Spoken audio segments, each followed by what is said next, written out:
The school recently added indoor rowing machines to their cardio room equipment. These machines can make for a great workout, but it is important that students know how to use them correctly. First, sit on the machine and strap your feet in. Your toes should be even with the top of the footboard.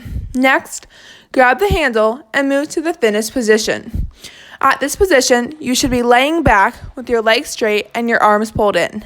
You may now begin the recovery of the stroke. Straighten your arms out, lean forward from your hips, and then bend your legs to get to the catch position. From here, you will take the stroke.